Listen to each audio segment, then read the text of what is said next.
Bismillahirrahmanirrahim. Assalamualaikum warahmatullahi wabarakatuh. Selamat pagi teman-teman sekalian. Saya ucapkan semoga teman-teman semua kabarnya baik-baik saja. Dan jangan lupa tetap jaga kesehatannya ya.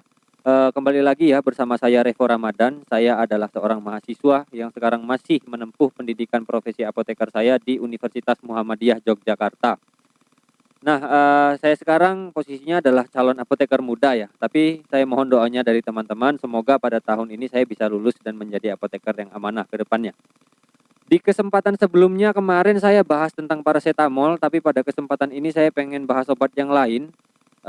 Untuk sinopsisnya, obat ini adalah obat yang saya yakini sering didengar oleh teman-teman sekalian dan bahkan sering dikonsumsi juga mungkin. Terutama di kalangan mahasiswa rantau ini obat sangat terkenal ya. Katanya sih untuk persiapan menghadapi krisis ketika kiriman macet atau di akhir bulan katanya seperti itu. Oke, obat yang akan kita bahas adalah obat yang digunakan untuk mengatasi asam lambung. Oke, pada prinsipnya obat untuk mengatasi asam lambung ini ada dua macam berdasarkan cara kerjanya. Yang pertama adalah obat dengan cara kerja untuk menurunkan produksi asam lambung. Kemudian ada obat dengan cara kerja yang menetralisir asam lambung di dalam tubuh kita. Pada kesempatan kali ini saya pengen bahas obat dengan cara kerja yang menurunkan produksi asam lambung.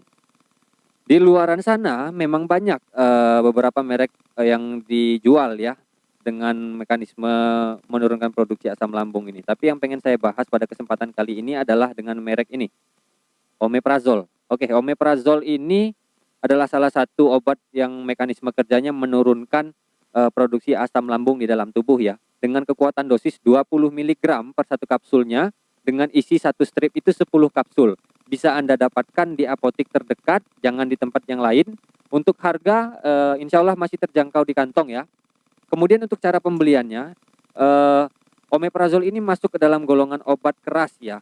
Pasti di dalam benak teman-teman obat keras ini didapatkan hanya bisa dengan menggunakan resep dokter. Tapi di sini saya akan memberikan informasi bahwa tidak semua golongan obat keras itu harus dibeli menggunakan resep dokter. Ada beberapa obat yang bisa dibeli tanpa menggunakan resep dokter. Dan obat ini itu masuk ke dalam kategori obat wajib apotik. Nah, apa itu obat wajib apotik? Obat wajib apotik itu adalah obat golongan keras yang bisa diberikan tanpa resep dokter oleh apoteker. Dan ini untuk pemberiannya memang harus menjalani proses-proses tertentu yang dilakukan oleh apoteker, yaitu assessment. Nanti akan diuji kelayakannya apakah si pasien ini layak mendapatkan obat atau tidak, seperti itu. Nah, apoteker melakukan hal ini itu tidak berdasarkan asal-asalan saja ya, tapi berdasarkan dengan landasan hukum yang dipegang untuk menjalankan kegiatan ini. Dan landasan hukumnya itu adalah Kepmenkes nomor 347 tahun 1990 tentang obat wajib apotik. Berisi daftar obat wajib apotik. Nah, di sini itu memang diatur oleh undang-undang dan diberikan daftar ya beberapa obat yang memang bisa diberikan kepada pasien tanpa menggunakan resep dokter, seperti itu. Nah, untuk omeprazol ini sendiri yang akan saya tekankan yang pertama adalah terkait dengan penggunaannya. Jika kalian memang punya riwayat penyakit asam lambung, silahkan kalian bisa membeli obat ini ke apotik tanpa menggunakan resep dokter. Tetapi saya tekankan di sini untuk kalian yang memang tidak mempunyai riwayat atau bahkan belum pernah mengidap atau bahkan belum pernah mengkonsumsi obat ini, silahkan periksakan diri kalian dulu ke dokter. Jangan asal-asalan ya mengkonsumsi obat ini. Jangan dikira kalian mengalami gejala misalnya sakit perut, kemudian mual, muntah yang gejala itu hampir sama dengan gejala naiknya asam lambung, kalian tiba-tiba beli ini dan langsung minum seperti itu tanpa ada kontrol dan tahu penyebabnya apa, seperti itu ya. Kemudian yang kedua dosis ya, masalah dosis. Di sini saya akan jelaskan untuk dosis penggunaan bagi teman-teman yang punya riwayat asam lambung, kalian bisa pakai obat ini ketika kalian membelinya tidak menggunakan resep dokter itu cukup 20 mg per hari saja. Jadi kalau misalnya pakai yang ini kekuatan 20 mg itu cukup dikonsumsi 1 kali sehari saja ya. Dikonsumsi sebelum makan atau dalam keadaan perut kosong. Kemudian untuk waktu mengkonsumsinya lebih bagus saya sarankan malam hari ya, karena memang peningkatan produksi asam lambung di dalam tubuh itu meningkat pada waktu malam hari, seperti itu. Kemudian dosisnya bisa ditingkatkan menjadi 40 mg per hari dengan rentang penggunaan 4-8 minggu. Dan ini hanya dengan rekomendasi dokter, tidak untuk dinaikkan secara mandiri ya. Kemudian untuk dosis anak juga tidak bisa diberikan secara mandiri karena ini harus menggunakan rekomendasi dokter. Untuk dosisnya untuk anak berumur 1-16 tahun dengan berat badan 5-10 kilo itu menggunakan kekuatan dosis 5 mg per hari, kemudian berat badan 10-20 kilo itu menggunakan dosis 10 mg per hari, dan anak dengan berat badan 20 kilo itu di atas 20 kilo, mohon maaf ya, itu menggunakan kekuatan dosis sebesar 20 mg per hari. Nah, jadi untuk dosis anak ini memang harus melewati rekomendasi dokter terlebih dahulu ya, supaya tidak terjadi kesalahan dalam penggunaan obat omeprazol ini sendiri. Oke, kemudian saya lanjutkan untuk ke cara pemakaian ya, dan cara pembelian juga saya akan ulas kembali. Untuk cara pembelian yang pertama, apapun obatnya kalian harus pastikan 2 indikator penting. Yang pertama adalah pastikan kemasannya tidak rusak, kemudian kalian harus teliti melihatnya, apabila ada cacat sedikit dari bungkusnya silakan kembalikan atau jangan dibeli. Kemudian pastikan juga tanggal kadaluarsanya ya. Hal ini sangat penting kalian perhatikan. Kalau seandainya sudah memenuhi persyaratan, silahkan konsumsi obat ini, insya Allah aman. Kemudian setelah membeli dan ingin menggunakan, jangan lupa kalian cuci tangan dan cuci dan lap dulu kemasan obat ini sebelum dibuka. Karena kan sekarang masih masa pandemi COVID-19 ya. Memang kita harus melakukan sterilisasi ketika kita ingin menggunakan sesuatu apapun itu ya, untuk menghindari hal-hal yang tidak diinginkan seperti itu. Kemudian untuk cara penyimpanannya, silakan simpan obat ini di tempat yang aman, jauh dari jangkauan anak-anak. Kemudian untuk suhunya jangan terlalu kering dan jangan terlalu lembab, dan jangan kena sinar matahari ya. Kemudian hal yang harus saya tekankan juga di sini adalah, nah, untuk literatur dosis tadi saya menggunakan DIH ya, yaitu Drug Information Handbook di edisi yang ke-17. Ini kebetulan saya punya e-booknya. Bagi teman-teman yang belum tahu, yang masih sekolah SMF atau masih sarjana S1, silakan pakai ini. Recommended sekali dan lengkap sih menurut saya, membantu sekali. Kemudian hal yang ingin saya tekankan juga di sini adalah